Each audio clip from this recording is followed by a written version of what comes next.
آئینی بینچ کے جج جسٹس جمال مندوخیل نے سویلینز کے ملٹری ٹرائل کیس کی سماعت کے دوران اٹارنی جنرل سے کہا کہ یہ پالیسی فیصلہ بھی کر لیں سول نظام ناکام ہو چکا، سب کیسز فوجی عدالت بھیج دیں۔ سپریم کورٹ میں فوجی عدالتوں میں سویلینز کے ملٹری ٹرائل کے فیصلوں کے خلاف انٹرا کورٹ اپیل پر سماعت جسٹس امین الدین خان کی سربراہی میں 7 رکنی آئینی بینچ نے کی۔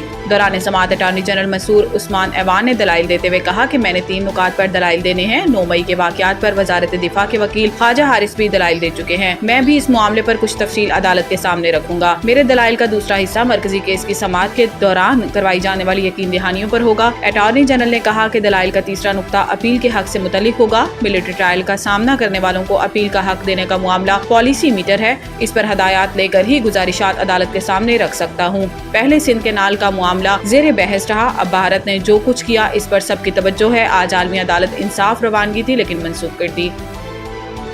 وزیراعظم محمد شہباز شریف نے کہا ہے کہ سیکیورٹی فورسز ملک کی سرحدوں کے دفاع اور دہشت گردی کی لعنت کے خاتمے کے لیے اپنے عزم میں غیر متزلزل ہے۔ پاکستان دہشت گردی کے خلاف جنگ جیت رہا ہے۔ وزیراعظم محمد شہباز شریف نے خیبر پختونخوا کے ضلع شمالی وزیرستان کے علاقے حسن خیل میں افغانستان سے فتنۃ الخوارج کے دہشت گردوں کی دراندازی ناکام بنانے پر سیکیورٹی فورسز کی ستائش کرتے ہوئے انہیں خراج تحسین پیش کیا۔ شہباز شریف نے کہا کہ سیکیورٹی فورسز نے شاندار پیشہ ورانہ مہارت کا مظاہرہ کرتے ہوئے دہشت گردوں کو بروقت روکا۔ دہشت گردی کے خلاف جنگ میں پوری قوم سیکیورٹی فورسز کے ساتھ کھڑی ہے۔ انہوں نے مزید کہا ہے کہ پاکستان کی سیکیورٹی فورسز ملک کی سرحدوں کے دفاع اور دہشت گردی کی لعنت کے خاتمے کے لیے اپنے عزم میں غیر متزلزل ہیں۔ یہ کامیاب کارروائیاں اس بات کی نشاندہی کرتی ہیں کہ پاکستان دہشت گردی کے خلاف جنگ جیت رہا ہے اور دہشت گردی کے خلاف اہم کامیابیاں حاصل کر رہا ہے۔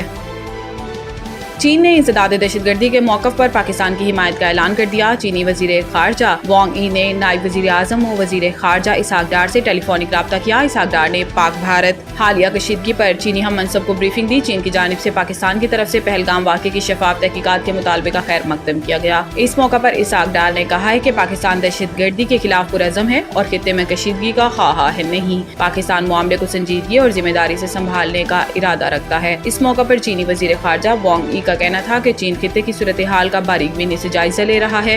دہشت گردی کے خلاف جنگ تمام ممالک کی مشترکہ ذمہ داری ہے۔ چین نے ہمیشہ پاکستان کے انسداد دہشت گردی کے موقف کی حمایت کی۔ وانگ ای نے کہا کہ چین پاکستان کی خود مختاری اور سلامتی کے تحفظ کی مکمل حمایت کرتا ہے۔ پاک بھارت کشیدگی دونوں ممالک اور خطے کے امن کے لیے نقصان دہ ہے۔